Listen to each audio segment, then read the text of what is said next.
Čau, Neomājas atrāda nākošo konstrukciju, šoreiz ar nosaukumu Lūcija. Mājaslapā neomājas.lv jūs atradīsiet šo māju ar nosaukumu Lūcija. Ar ko ta Lūcija ir īpaši? Lūcijai mums ir divas telpas.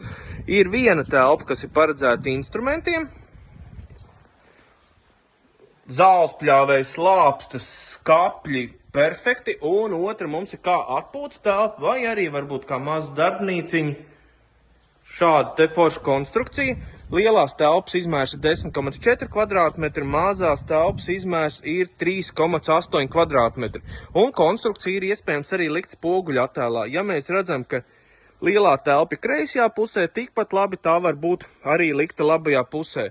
Ja meklē savu māju, droši Neomājās, šī konkrētā ar nosaukumu Lūcija, bet atradīsiet vairāk pa 600 dārzu māju variantu. Paldies un visiem veiksmīgu dienu!